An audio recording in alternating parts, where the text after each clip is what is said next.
Moo and good evening, buddy. Welcome to the Pink Tron. I am Brent Robinson, and with me today is John Keenan. John, what are you drinking? Well, got to commit to the bit. My wife discovered for me artisan organic mushroom based coffee. It's got lion's mane and chaga. And these are little pods for like an espresso machine, which is like a fancy K cup. And I can't recommend it. We got 10 of these, so well, we got 9 left. I'm not sure where they're going. They might wander off into the world. You would think coffee could sort of cover up a lot of flavor, but somehow it doesn't really work. Duly noted. All right. Yeah. No, we're probably not going to get the mushroom coffee sponsorship. All right. No. We also have Steph Etchen. Steph, what are you drinking? Just got home after a company event, so I'm having a bit of hot cocoa to end the day. Terrific. Very good. I do love when Steph has the hot cocoa. It always makes me a little jealous to be in Belgium. Although it's 30 degrees out here today, so I probably would have a hot cocoa at this time of day. We've also got Steve Pritchard. Steve, what are you drinking?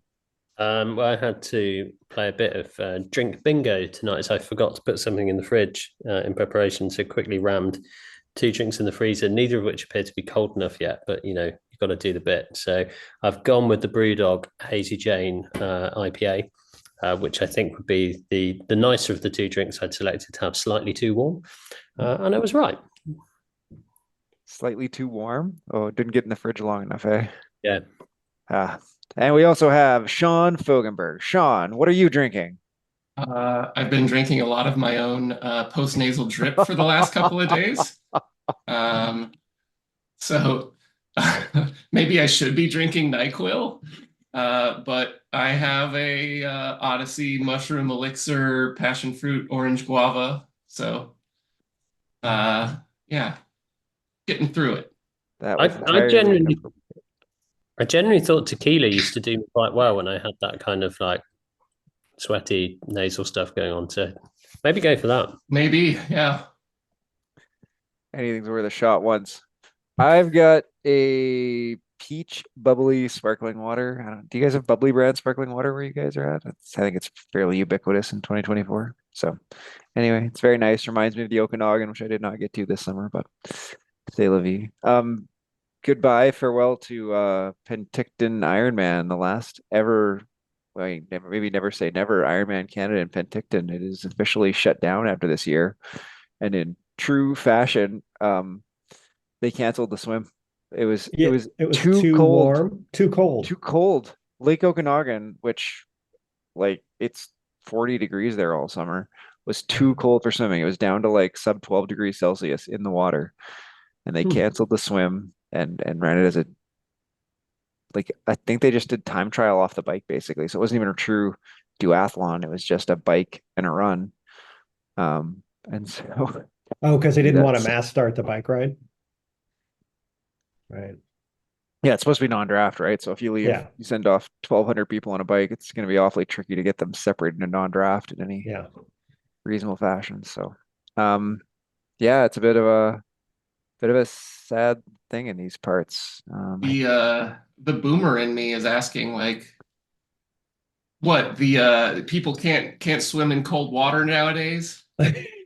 It's a safety risk. Like there's a Yeah. triathlon managing body guideline, and like when it's below 16 or something or 17, it's like wetsuit legal, something like that. And then if it gets below too cold, it's like no, you can't. Especially it depends on the distance of the race. So you could probably run like an Olympic or something like that because they're only But in the being out water there for for 2.5 miles is a yep, little long. It yeah. must depend on the event. I can't imagine Norseman is particularly warm. And that's they jump off a boat at like 5 in the morning for that, don't they? Into some fjord. Um, Yeah, and I'm sure they have different maybe well, I think the other thing is Norseman will be you got to earn entry. So the people who are doing that are probably not spending 3 hours in the water. Like maybe some people are, I don't know what the cutoff is in an Ironman in the swim. It's probably quite long though, like maybe 2 hours in the swim, 3.8K. So I suspect people in the Norseman are taking 2+ hours to get to the edge of the thing. So speaking of things that you better have ice in your veins if you're gonna go race them, it's HSRL this week on Peak Performance. There's also a big mountain in that one, just like the Norseman as well. Peak Performance. All Yeah, right. so sorry to everyone who was getting really used to a nice short HSRL route, because this one is in keeping with the tradition of horrible HSRL routes, a 46 plus K route with like 700 and almost 750 meters of climbing. I think Steve was talking about maybe hopping in for race one before he realized what the route was, and that it would be more than an hour and a half of riding probably. Yeah, I'd still be on the bike now. I mean, kind of, you look at the route and it's just not very friendly. Is it? You sort of 5Ks in Titan Grove, reverse, yeah, okay, and then you sort of through a bit of a flat bit, and then at 25Ks in, probably with a bit of racing early on, and then hopefully having settled down, you hit the grade for all of it, and then I think you then continue up to Epic, don't you? So this isn't the grade with the nice bit where you turn right and then go down. This is all the way up to Epic, down Epic, and then finish back in the marina. So I mean, even another 10K once you have descended to get back to the marina. Lots of. It's an interesting route because this is a scratch race. So scratch race means that there's going to potentially be some interesting stuff going on post grade. Do you stick with a group and hope that you can pull back the strongest climber before the finish, or yeah? This is a scratch race with the categories still separated, isn't it? So there's still the potential to hook on with other faster riders. But with the Titans come quite early on, I think the gaps are quite small as well, aren't they? So you might find the groups catch before the grade. Yeah, expect that. I thought for sure this was a chasing yellow route, but it's not showing up in my thing. I feel like I remember doing this. Like I remember doing Titans to the grade, but anyway. I did Snowman far too many times. I think I did it for fun, and then in Chasing Yellow, which is this almost sort of the other way around, isn't it? So you come up from mine. So, Brent, it was stage 15 of the Chasing Tour, Chasing Yellow this year. But we didn't go all the way to the finish. It's only 41K. That's why I can't find it. We only did 41K. Got it. I found it by looking on Strava and looking for your time on the route itself. So you did finish the route. Oh, I must have. Yeah, I'm sure I would have kept going to do the route. Yeah, for sure.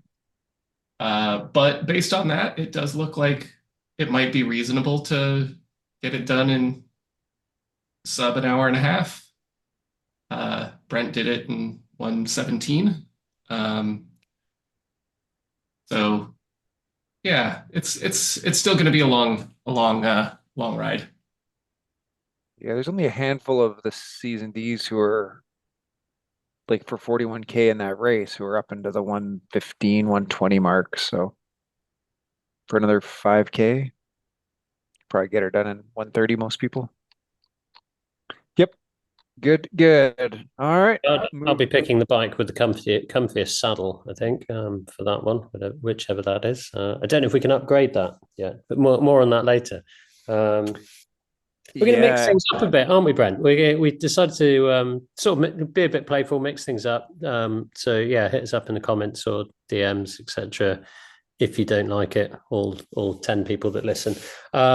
So yeah, the idea is we're going to talk in less detail about the races, but kind of feature one each week and talk about some other Swifty bits around it as well. So the kind of thing we're going to feature from the herd this week is the Herd Club Challenge. This is essentially a challenge to ride as many herd events as possible in the month of September, scoring points for each one. October. October. Scoring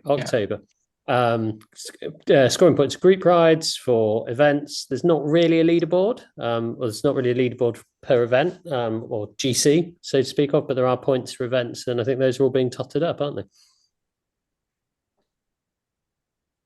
Yeah, so each one of the herd series is Climbers Gambit, Mountain Goats, and Bullseye for sure are going to run 4-week or 5-week October series. I think there might be 5 weekends in October. So just October series. Stampede will probably start the first week of October, so we'll tally up the results at the end of October, even though that one might go its normal 8 of 10, just because it works better with the software. And then HSRL ends in October and HWR starts in October. So the idea is to do at least one of each of those types of races in October. If you want to be competitive, you can try and do all of them, try and get all the events and all the races and see if you can see how many you can win or get just by doing them all. And then, be in a herd team race in ZRL or Flamme Rouge or ladder, something like that. Get into a TTT on a Thursday. Get into a group ride, which you'll probably need the recovery anyway if you're doing all that competitive nonsense. And then so maybe we'll get into a bit when we talk about the news, but the Zwift is doing the community racing series in October, and the herd has secured one of the slots for community racing that week. So make sure you ride in the herd slot for the community racing series in October. And if you do all that, you will have completed the Herd Club Challenge, and you will get a digital slap on the back and handshake. Congratulations. It does sound like there will not be a Herd Club Championship this year. This is the equivalent that we're doing that's more participatory rather than competitive.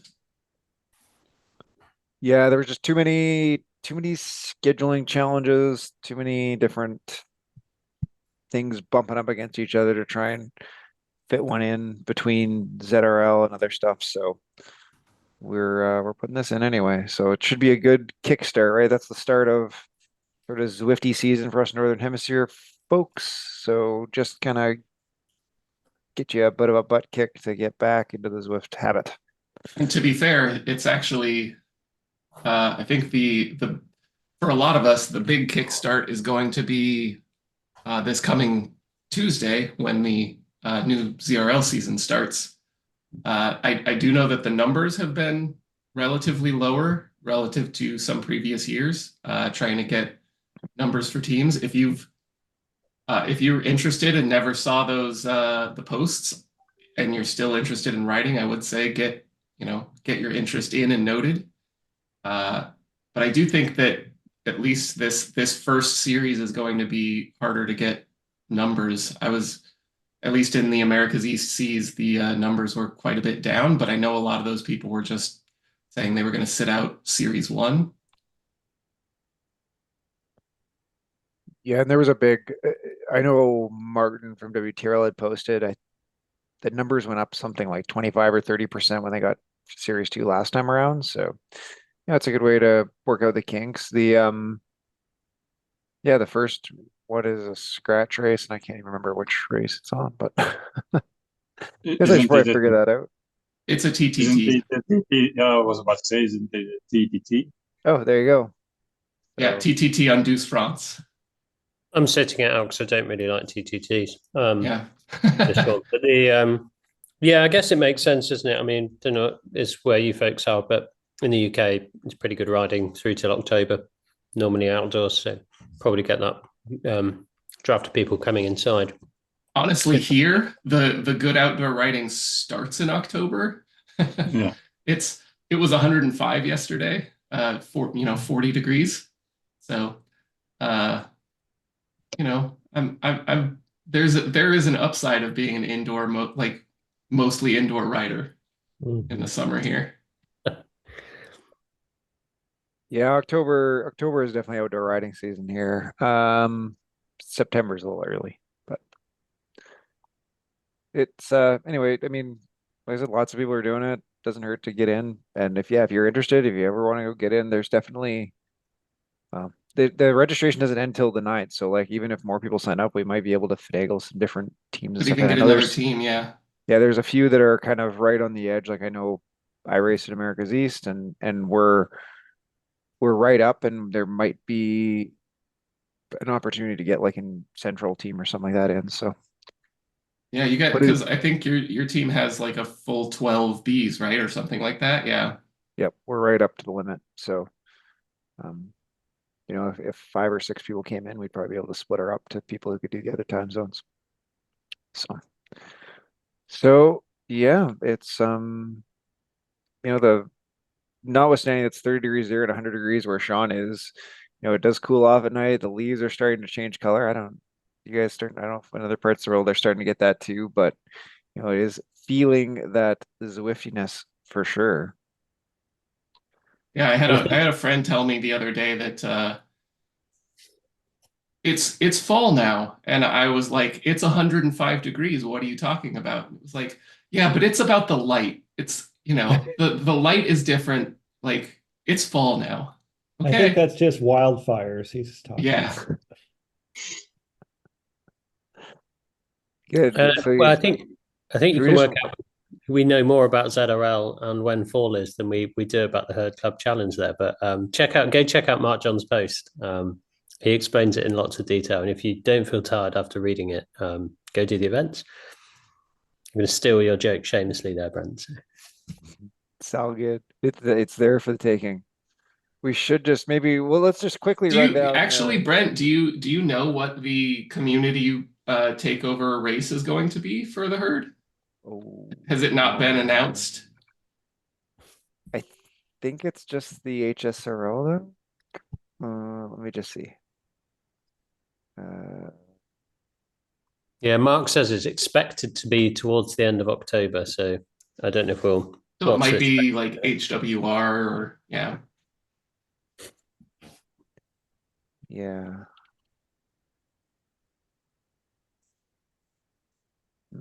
Do we want to talk about? I mean, We should talk about the other races. We should at least do the rundown of what they are and what's going on this week. Yeah, definitely. So, what have we got coming up this week? Let's start with Herd Beginner Racing. Innsbruck Ring, 2 Yep. laps. If you're less than Or 250 on herd racing or Swift racing score, and 3 laps if you're over. pretty standard course. We all know this one. The main thing being the leg snapper. Yep. Hang on, don't die. Climber's Gambit is on Oh Hill No, and was just about, was what was about to that? make a joke. Was about to make a joke. There you will die probably. Yeah. Especially if you were to do what I have advocated for in the past, where you do Climber's Gambit followed by HSRL. This would be a hell of a week for it, because it would be one attempt on the grade at essentially max effort for Climber's Gambit, followed by a 45-minute recovery. So you've got at least got some time to chill out after, followed by peak performance, which we just talked about. So another 45K and another ascent of the grade. It's only 2 hours on the bike, though. I don't know what we're worrying about. Yeah. What is the Stampede this week? 10 kilometers Tempest Fugit. Nice. All right. Yep. Classic. Go smash Fast 10K. Mountain Goats. It'll be a big hill. Yeah. I think that Mountain Goats and Bullseye are still they're still happening, but not really being maintained at this point. So Looks like it's stuck on Climber's Gambit. Yeah, my understanding from Right. Craig and Matt is like they update the routes every week, but they're just not maintaining a series. So there's no like yeah. Yeah, league score. So there's always a race, Yeah. you go race and win the race, but there's no league scoring being kept until October. And then it'll all come back for HCC. So we have October 29th as the community day for herd, but don't know for a fact what that race is going to be. I think it's going to be whatever the HSRL or HWR that week is, but don't quote me on that. That is But what if it's mountain goats? then I don't know what'll show up. I don't know. I feel like in the community when you've got guys like Flamme Rouge and Chasing and everybody else is doing it, that actually the herds. I mean, I know we've done some nonsense races, but there are actually worse organizers than us putting these together, or putting more challenging races than us together. I'm still not sure I've seen a more challenging race than six laps of Bologna, but or 100K of Bologna. But yeah. Especially if you're doing a beer at the top of each climb. Yeah. Well, they have added new routes, so we'll talk about that too. Yeah. Cool. And I think that takes us to that neatly, doesn't it? Yeah, Steve, you wanted to talk about news, right? Yeah. So, I mean, Gavin, get in touch if you listen. We might need a jingle. It'd be amazing. But yeah, so big news in Zwift world, isn't there? I'm sure everyone's seen it, read Zwift Insider articles and things like that. And also really exciting news, starting with the fact there's going to be new roads in Watopia. So you can currently see some stuff emerging out of the ocean at the moment. I don't think any of us are old enough on Zwift, but apparently this is what happened with the volcano as well, that the volcano emerged out from the water and became a new road in Watopia. So I don't know if it's going to be some kind of like group event that we can all join, and like in World of Warcraft, a new zone opens and we all go and explore it at the same time or not. But Well, yeah, I think that it's going to be, is it Tour of Watopia or Tour Yeah. of Tour of Watopia? There's going to be the event that happens on that day. Is the first time you can ride it. I was kind of hoping for all underwater world, so we'd have like a big Yeah, I was about to downhill say. start again from downtown. nice. Ju- Well, ju- yeah, watch this space really as to what's coming up. The next exciting thing is the new HUD. Steph, I think Yeah. you've got that up and running and have used it. You think it's quite good, yeah? Yeah, I did a ladder race yesterday, and I find it's quite sleek. Gives you more on the top left, more data, like which is a bit customizable. You have 4 spots available, and I think you can select from 7-ish. Things like average power, watts per kilo, heart rate, cadence, burned kilojoules, and whatever. But I think, yeah, what I've really found nice and also surprising is what they announced was the climber's profile, like you have with on certain guides, you have the Climb Pro feature. And it's essentially like that, because at first I thought it was going to be, just going to be the segmented KOMs there, it's going to pop up. But we did a ladder race on Park Perimeter Loop, and then basically on every little bit of roller or going up a bit, it was showing a profile with the colors and the percentage what's up for the next couple of 100 meters. So I found that quite interesting, because you can really use it for races. If you see that HUD appearing, and you can say, let's all attack when the climber's profile starts to turn a certain color or whatever. You can use it as a marker. It shows the next 800 meters or so. Yeah. Yeah. And I saw it on London while riding around yesterday, and I don't know if this is what it's supposed to do, but they have the different segments colored by the gradient. And going up the escalator, you could see the escalator coming up, and it was flashing yellow and orange. So it might be that the like very steep gradients are up there flashing. Yeah. and it's quite sleek. Also, it's a bit like it's like you see on the screens on the articles. It's a bit darker. The borders is a bit blackish, so it's more sleek. Yeah, definitely a more kind of modern UI. Yeah. The only I thing, think they've done some contrast work on it as well, so hopefully a more accessible UI, which is pretty cool.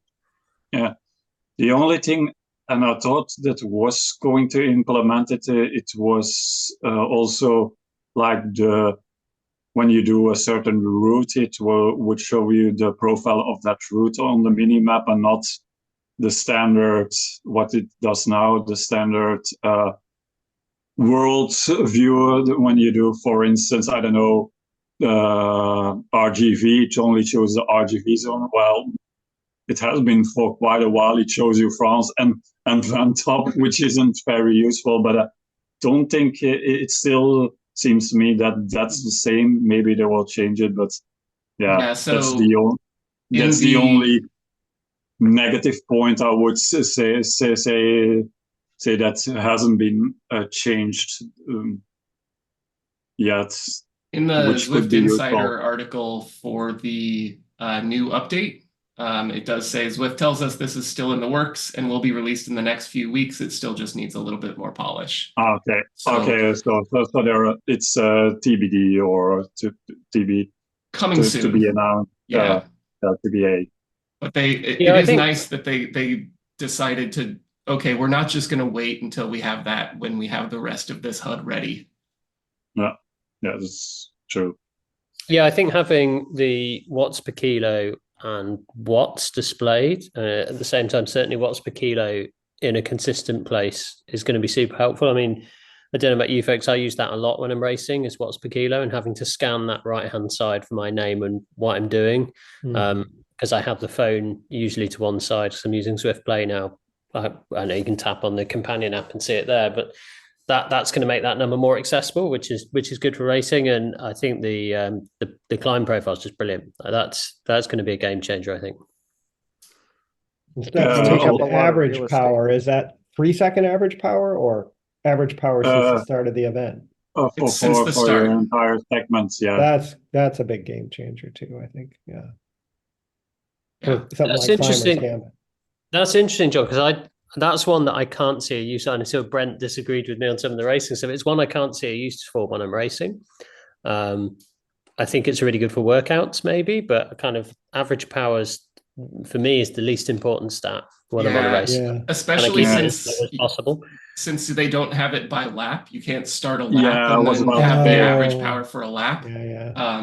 So Yeah. it like It'll work on I Oh use Hell this. No. That's why I use a Garmin by Yeah. computer while I ride, so that while I'm doing a workout, I know what You my can- power is during the You can interval. choose that or like section. Yeah. during a race or whatever it is. Yeah.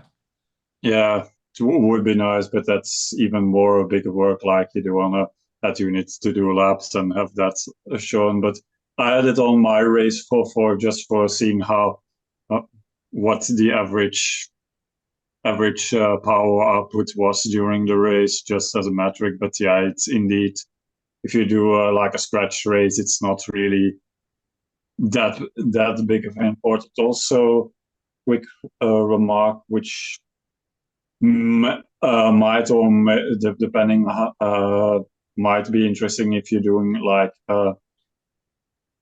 not a workout. I don't think it should. No, doesn't show up on workouts, but when you're doing you want to do like a zone 2 ride or a spectator ride, also between your 3 seconds or whatever current power and your data fields, you also have a line with the elapsed time of your ride, and then color coded by the zones you use. So if you want to do like a zone 2 ride, you can see you want to maintain it as much blue that bar is predominantly blue, for instance. Oh, is that what that is? I Yeah, couldn't yeah. tell what that Yeah. bar actually ended up showing. Yeah.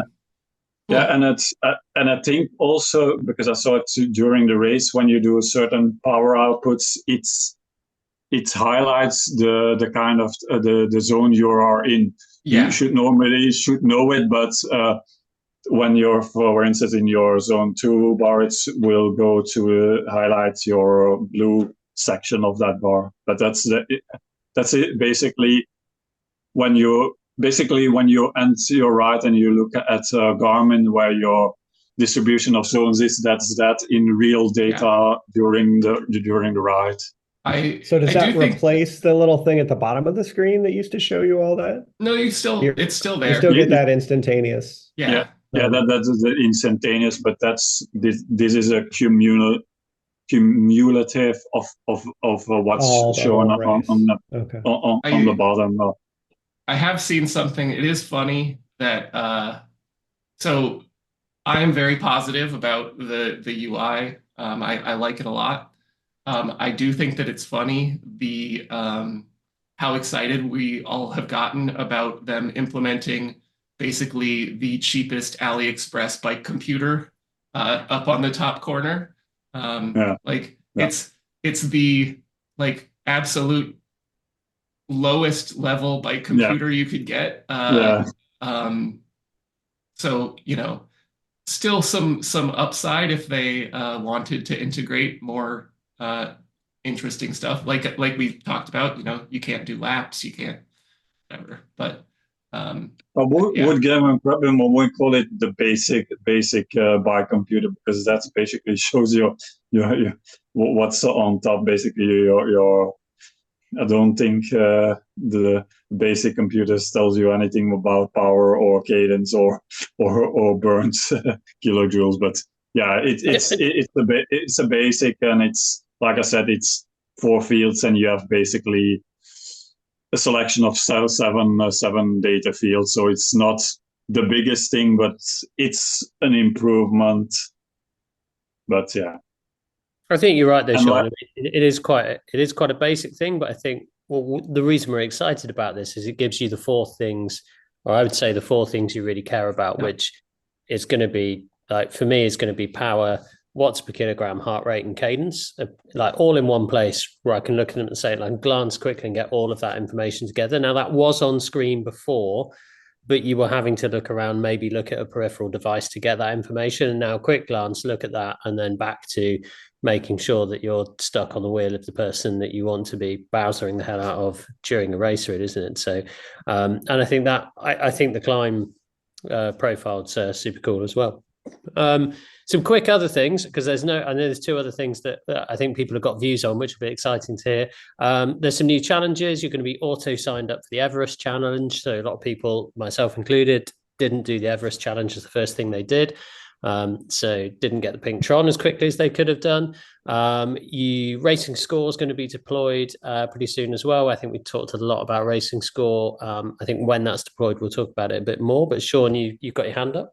Yeah, there's also James, just former podcast James Bailey, did a rate. They have now started opening the climb portals to races. So he just did a video on a climb portal race just today. Yeah. So that could be transformative for something like Climber's Gambit as well. Yeah, I think it's happening every Friday. There's gonna be for this month gonna be one of the climbing portals you can do races on. So yeah, looking forward to that. There's some Zwift Academy and Zwift Camp training programs that are out there as well. But the last 2 things, which I think people will get really excited about, are the Zwift Ride frame only is now available. So it's the Zwift Ride without the trainer attached. And where is it not available? Brent, any views on the availability of Zwift products here? Or? I mean, it's so close. Like, let's go rant time, Brent. I don't understand. I mean, I guess I need to brush up on my Canada-US free trade law. Like, I don't understand what the hassle is of shipping these things from the US to Canada. We finally get, I mean, this is related news, but the only way apparently they could get a Zwift play to sell in Canada is WTRL has brokered some sort of special bulk purchase order arrangement where you can order the Zwift plays through WTRL and they will get them all shipped to Canada and then they will distribute them as best as I understand what's happening. So that's how we in Canada need to arrange for Zwift plays to come in. Is Martin, God bless his soul, is arranging for all of Canada who wants a Zwift play to get it done. But maybe I'm going to get lucky because he lives only about 40 kilometers from my house. But so all that, and he announces that one day, and the same day they announce the Swift ride to select countries, and the select countries, I mean, they don't include a lot of places, but they don't include Canada or Australia. Shout out to our Australian listeners who somebody else pointed out in the thing they're also getting the shaft on this. But like, no offense, Australia, you're like a day and a half plane ride from the United States. Yeah. I'm like It's kind of a a long 3 hour way. car ride from the United States. Like, I can ride my come bike there fucking in less on. than a day. It's mind-boggling that in 2024 we live in a world of interconnectedness that I'd spend a week talking on the phone and Zwift with people from all over the world, record a podcast with people from 4 different countries in 5 different time zones, and I can't buy a freaking chunk of steel they're going to sell 300 kilometers from my house. Like, I just got to drive across the border to Browning, Montana, literally 350 kilometers away, and I could get this thing. But up here in Canada, we can't get it. Get organized, Zwift. Get free trade working again. Unbelievable. Unbelievable. Drives me mental. Do you think Eric Min had like some really bad poutine or something and just Bit hates by a beaver. He got bit by a beaver. That's what I think it was. Oh, so that was the demand and everything I hoped for with that bit of news from Brent as well. The final thing is there's going to be the possibility to upgrade your in-game bike, which I haven't read anything about, but I think Sean, you spotted this. Yeah, so we had talked about a few months ago, or I don't know when it was, like, what do we do with our drops, right? Like, one of the things that we had talked about was, I don't know, maybe you actually use some of that to make your bike better. And I don't, again, none of us know the details, but it sounds like each bike in the shop or in your garage is now going to have 5 different levels of kind of upgradability. And it's unclear whether all of that will be based on how much you ride it or whether you'll have to spend drops or whatever it is. But I think what they showed in the preview of it was like, ride 50K and you upgrade to the next level, something like that. I think you have to do a specific challenge and then you spend your drops. Yeah. Yeah. Yeah, that's what I understood too. Yeah, from the picture, it's basically on time. Like seeing Zwift Concept Stage 1 ride for 60 minutes to unlock the upgrade, and that maybe indeed will to unlock it. You have to buy it via drops or whatever. But yeah, it's an incentive to ride that specific bike to upgrade it, which makes sense. And it's kind of, you still use your drops, which you earn by riding, but you also spend time on that particular bike to upgrade it in a certain way. So, and are we thinking each bike has the same 5 like categories? What is it? It's going to be weight and speed and aero, right? And then maybe spray paint. Like what are the other sort of 5? Yeah. I'm excited to see what this ends up looking at, and it does just say the Zwift garage is getting an overhaul, so it doesn't, like, that is one of the pieces of it. So it's very clear that this has been announced, that they're going to be these upgrade challenges and a way to spend your drops to make those bikes that you ride better. There's still the possibility that maybe they allow us to arrange stuff in the garage. Yeah, I was about to say, like, have a garage sale.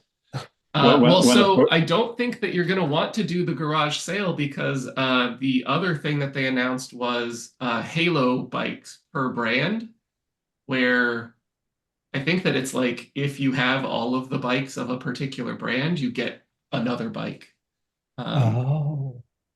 Which is also, it says you got to be loyal to the brand. Cool. Yeah. Just the basic collector. Yeah.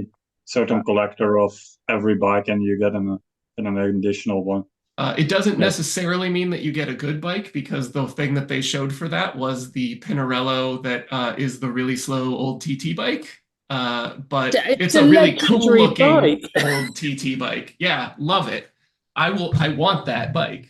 No, so is Greg LeMond's like with a down tube shifter, but I don't think I'm trading her in for like the new Pinarello Dogma or what, for backwards. 90s bike race fans are very upset that people hate on the Indurain bike. So I love that bike. It's I beautiful. love how good it looks. It looks Yeah. amazing. It's so fun. And Just- slow. And it was an absolute rocket ship as Yeah. well. So I don't understand why Zwift made it so slow. Well, let's be fair. The first time was a mistake, is my understanding, that it is not now quite as brutally slow as it used to be. Yeah. But it is a 30-year-old. It's 30-year-old aerotech, right? Like that's the difference at this point is, yeah, even the lowest level I think also aero the is. position was like now banned, so it was probably a fast position as well. So it's but yeah, it's interesting stuff. As you say, combination of completing challenges, time on the bike, and then some stuff you buy with drops.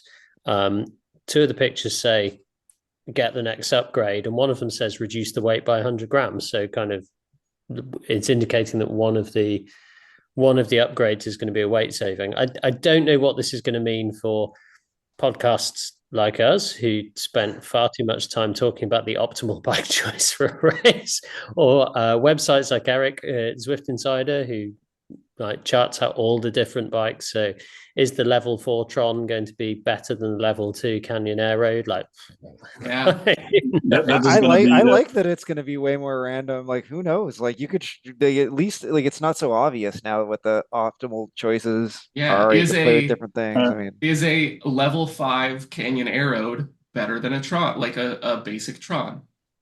Well, Right, and like- to take it to the extreme, could we choose which of the upgrades? Like if it's 5% more aero, could we choose that 5 times?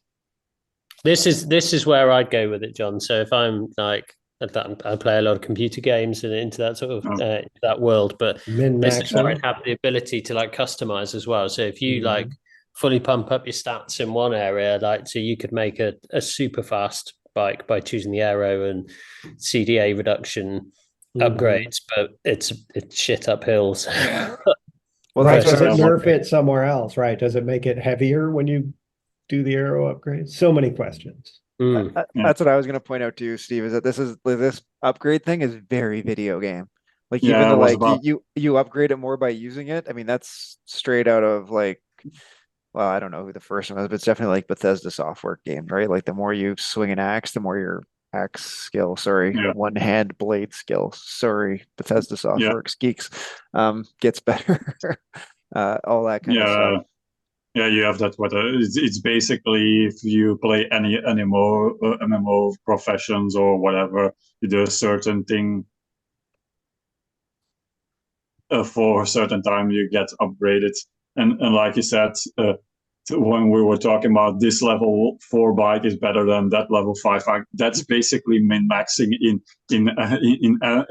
any competitive video game ever. So yeah, it's really going into the gaminess of Zwift, more than an actual. I'm gonna step away from the Zwift is better than other platforms because it is a video game soapbox. For now, we'll save that for another week and some more wine, because I feel that rant is enhanced by alcohol. But that's all the newsy stuff, I think, really. I just gonna say. Oh, go ahead. I just gonna say, you guys didn't cover it last week, but that new Pinarello Dogma came out. I don't know. You guys looked at. I don't think you guys talked about that last week, but that's what I've been writing around. That is what I got too. It is both super sexy looking, let's be clear, and it's like probably I think the best bike now. I think it's better than Tron most, depending on how you tweak it a little bit in the route, but it's slick. It's very slick. That's been my basic bike now, and the upside of having a non-Tron bike is when you're in the draft. Yes. Oh, that does make a big difference. Having decided to only ever ride the Tron because I do bad races when I'm not on the Tron. I did do a ride on the new Canyon Air Road, and that little popping up and down. There is some use in that, especially with steering now as well, to make sure you're in. So yeah, I have one experience of riding Pinarello Dogma, not the new one, and the batteries had died on the Di2 shifters, so I had to ride it up a moderate hill to a park nearby in the big ring and the little cog, and decided that I don't like Pinarellos or Di2 shifting now, because I've never gone to my bike and been physically unable to ride it because the batteries have gone flat. So yeah, I'm going to throw my clogs at the electronic bike shifting world for that reason. The actual last bit of news, I think, is that there are also 5 new routes that were announced with the newest update. And I'm not going to go through all of them. There's a couple 60+K routes, so that's nice. They're all Watopia routes that a lot of them use. Some of those. Not quite true. Oh, wait, McCurry Pretzel. no, yeah, right, McCurry Pretzel. So there's one McCurry, and I think that might actually be, that's the longest McCurry route, and the longest route that was announced. There are 2 that I'm going to focus on that are absolutely brutal, that finish, like both of them are radio tower finishes.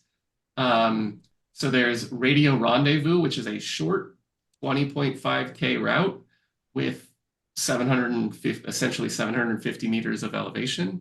You go along the coast, do Mayan, Itza, come down the grade, go around the roundabout, and then go immediately back up the grade.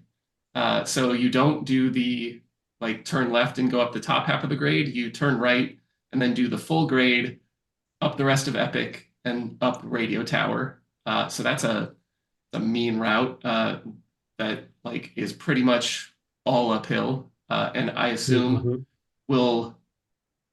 that Chris will be really mean at some point and do a combined, that's four different segments in that one.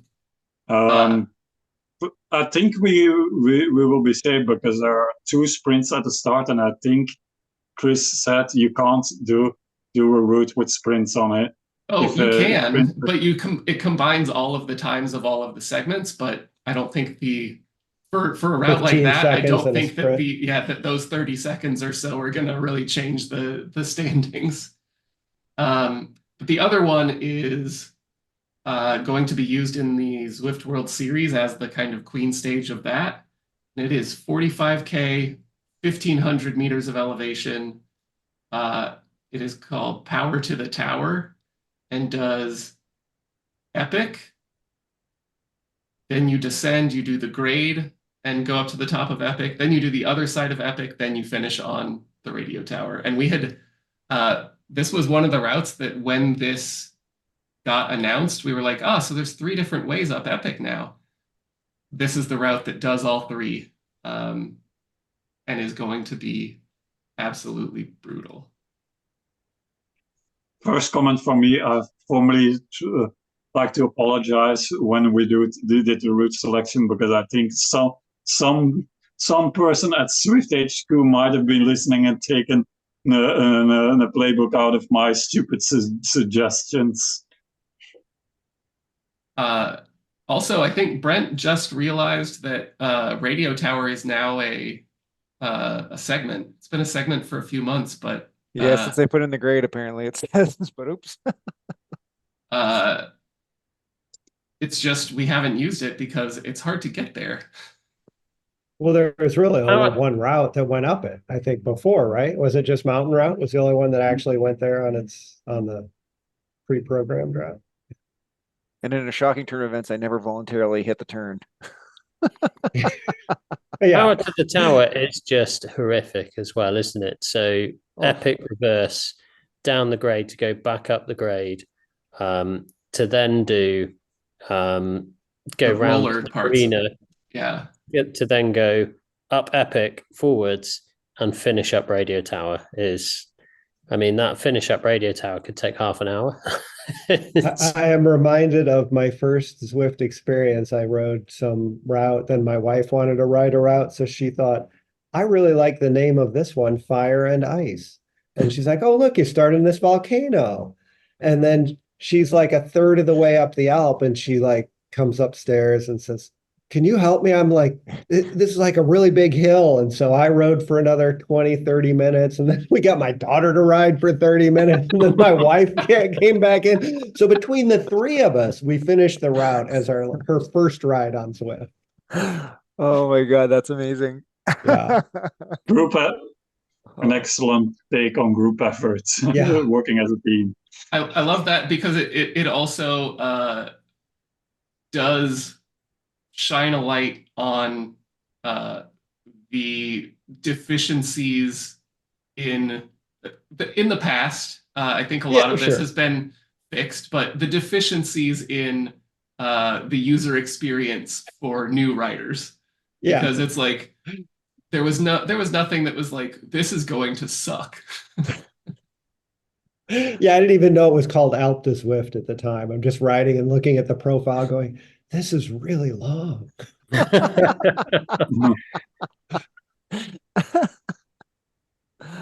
Oh, I don't think we could top that. I don't think there's any better ending than that. Oh, It does take us to the round the horn, where I was going to quickly ask a really stupid question. This is all thanks to. Have you seen the baseball bat dog, guys? I don't know. So this is a minor league baseball team in Florida. Has a bat retrieval dog. And they've had a few, so they will have them, and they like train. They just say like, okay, go get the bat, and the dog will go grab the bat and run back with it. Oh, got it. But the new dog, so 10-month-old, and I've got to get the name right because you can't get these things wrong. 10-month-old Lucy May runs on, sees the bat, and thinks, "Nah, F that. I'm getting the zoomies like any 10-month-old dog does." Zooms around the baseball pitch. Does a shit pretty near the pitcher who's warming up, and then just walks off and sees one of the people that are preparing the ground. So it's a really cool post, and the team have posted like, how can you be mad at a face like this?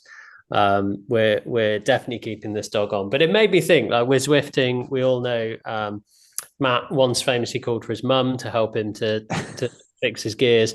So if you could train a pet to do something for you on Zwift, what would you have them doing? That was going to be on my round the horn topic. I thought, could I train the dog to kind of fetch me a full water bottle or a snack or something? But I'm sure you guys have got some more creative ideas. Hamsters inside the trainer. Yeah. Give me an extra couple watts. Mine would be train it. I get a monkey to train it to do laundry, like just wash all my bibs, hang them up, like clean. If I never had to do Zwift laundry, that would be better. And I say this even though my wife probably does it like 50% of the time, honestly, but maybe more. She's gonna listen to this. She's gonna listen to this, and the first time she's gonna listen to it, I'm gonna catch out. She's like 50%. It's like 95. But anyway.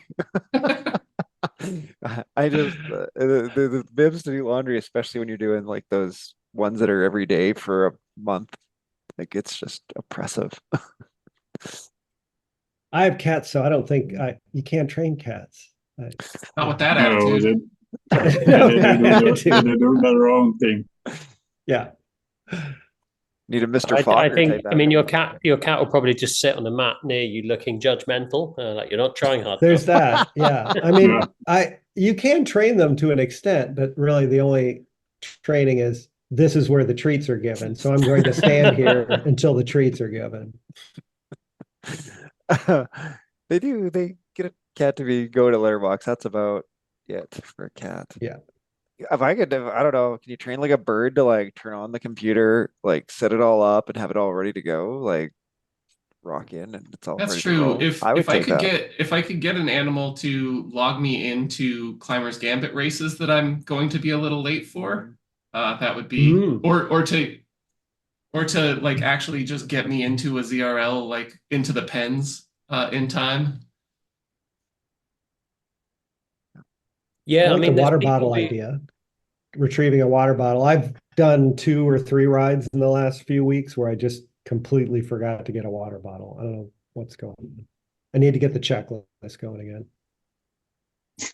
I had it yesterday happening out my ladder race, and I wanted to sip out of my water bottle, grab my water bottle, didn't grab it enough, fell on the ground. I was thinking, I'm racing. I would have to do it. Luckily, we were on parkour rope, so it was down. So when then stopped to hop off my bike because luckily it was still in reach of me. But yeah, it's sometimes when it was before that race also listening, watching Atla Laverack. So it was streaming the qualifier for the Swift World Series, and apparently because it was the elite, they have to join a Zoom race while he was in the pants, like in the last minute. Oh, I have to log into the Zoom account. He couldn't find it. The race started, and he was frantically searching for him while he was racing, and eventually found a link somewhere to click it to join. So yeah, these kind of things, you almost every race or ride you think indeed you need a checklist, because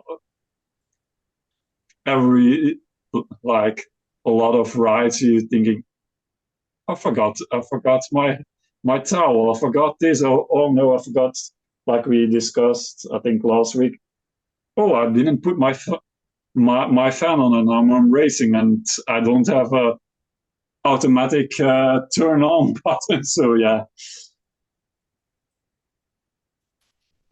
Well, I think Yeah. I think we can't top that. Well, I think we've all dropped things on a ride before, haven't we? I'm that constant fear of dropping my towel.